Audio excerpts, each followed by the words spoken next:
একটা নৌকার ডগায় দাঁড়িয়ে চোখে সানগ্লাস, গায়ে ঐতিহ্যবাহী পোশাক, মুখে একচিলতে গম্ভীর্য আর হাত পা দুলিয়ে এমন এক নাচ দিল ছোট্ট একটি বালক, যা পুরো নেট দুনিয়ায় এখন ভাইরাল। 11 বছরের এই রায়ান আরকান ইন্দোনেশিয়ার একটি ছোট্ট গ্রাম থেকে উঠে হঠাৎই হয়ে উঠেছেন গ্লোবাল সেন্সেশন, যাকে এখন সবাই চেনে দ্য রিপার নামে। আর তার এই নামকরণের পেছনের কারণ হচ্ছে সে নাকি হারতেই জানে না।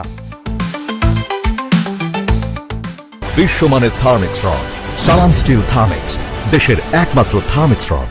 আন্তর্জাতিক গণমাধ্যম বিবিসির একটি প্রতিবেদন থেকে জানা যায়, ইন্দোনেশিয়ার জাতীয় পর্যায়ের পাকু জালুর নৌকা বাইচ প্রতিযোগিতায় প্রথমবার অংশ নিয়েই এই বালক বাজিমাত করেছেন। কিন্তু সে ওই রেস জিতিয়ে শুধুমাত্র টিমকেই নয়, নিজের নাচ, অভিন্ন স্টাইল এবং একরাশ অরা দিয়ে মন জয় করে নিয়েছেন কোটি কোটি মানুষের। এদিকে রায়ান আরকানের ভাইরাল নাচ মোটেও কোনো পরিকল্পিত কোরিওগ্রাফি ছিল না। বিবিসিকে রায়ান নিজেই জানিয়েছেন এই নাচ তিনি হঠাৎই আবিষ্কার করেছিলেন, যেটা তখন তাৎক্ষণিকভাবেই মাথায় এসেছিল তার। অথচ এই তাৎক্ষণিক নাচের ভিডিও এখন বিশ্বজুড়ে ভাইরাল। অন্যদিকে রায়ান আরকানের নাচটা দেখতে যত সহজ লাগে, বাস্তবে কিন্তু ব্যাপারটা ততটাই কঠিন। একটা লম্বা দ্রুত গতিতে চলা নৌকার ডগায় দাঁড়িয়ে শরীরের ভারসাম্য একদম ঠিক রেখে সবার সামনে মনোযোগ ধরে রাখাটাকে এক ধরনের আর্টই বলা যায়। আর রায়ান সেই আর্টে এখন master.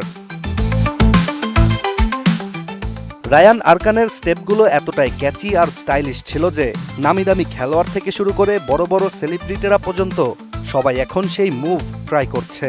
PSG football team, F1 racer Alex Albon, এমনকি NFL স্টার ট্রাভিস কেলসি সবাই এখন বোট ডান্স ফলো করে সামাজিক যোগাযোগ মাধ্যমে একই স্টেপস পোস্ট দিচ্ছেন।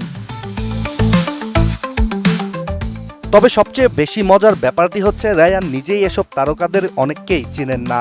এদিকে তার মা অবশ্য একটু চিন্তিত, ছোট রায়ান যদি নৌকা থেকে পড়ে গিয়ে কোনো বিপদ হয়। তবে রায়ান ভালো সাঁতার জানেন, আর প্রতিযোগিতায় রেস্কিউ টিমও সবসময় রেডি থাকে যে কোনো অপ্রত্যাশিত অবস্থা মোকাবেলা করতে।